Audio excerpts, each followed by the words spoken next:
Hello guys, this is Let's Turkish channel. I hope you are all good and I hope you are improving your language with us. I wanted first of all to thank all the members who are interacting with us, and let's jump directly to the lesson. So today we will be learning family members in Turkish. So family members in Turkish is aile üyeleri. Of course, the first thing we will be talking about is ebeveynler. Ebeveynler. Ebeveynler. Anne.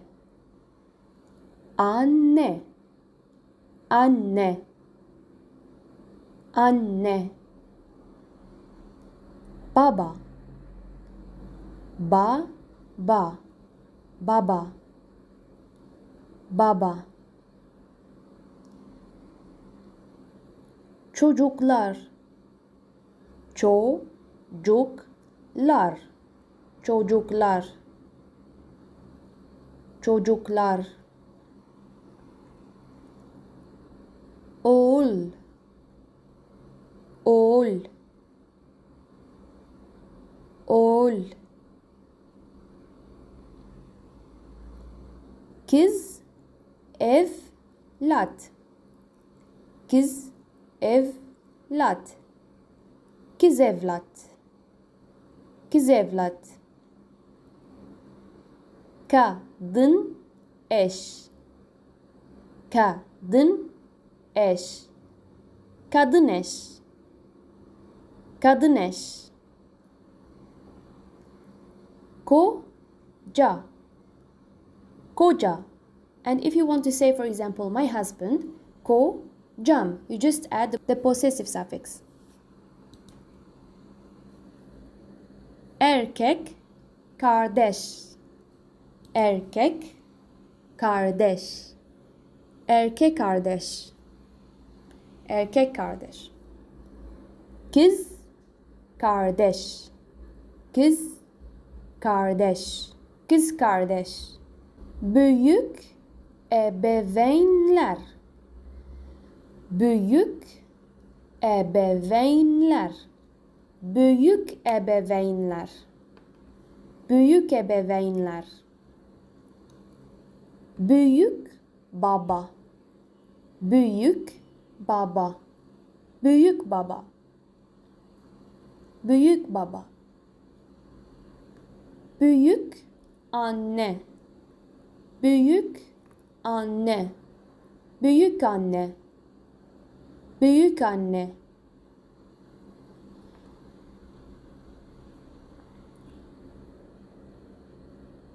Torun. Torun. Amca. Amca. Amca. Teyze. Teyze. Teyze. Teyze. Kuzen. Kuzen. Kuzen. Kuzen. Yeğen. Yeğen. If he is a boy, we say erkek yeğen. If she is a girl, we say yeğen, simply. Kayınpeder. Kayınpeder. Kayınpeder. Kayınvalide. Kayınvalide. Kayınvalide.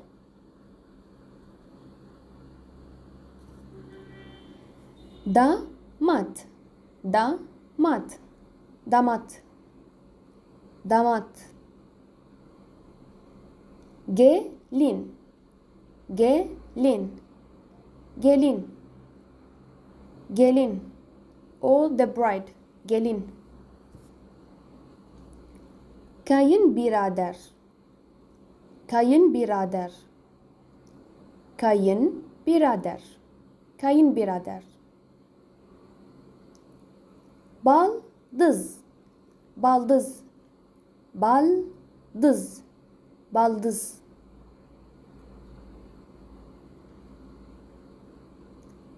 Üvey baba, üvey baba, üvey baba, üvey baba. Üvey anne, üvey anne, üvey anne. Üvey oğul, üvey oğul, üvey oğul.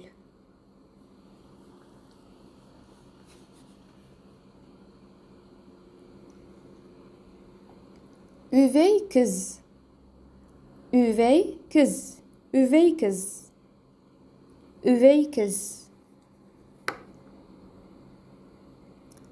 Üvey erkek kardeş, üvey erkek kardeş, üvey erkek kardeş, üvey erkek kardeş. Üvey kız kardeş, üvey kız kardeş, üvey kız kardeş. So guys, we have come to the end of this lesson. I hope you have enjoyed it.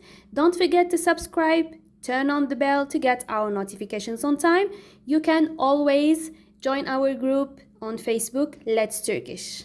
Ciao!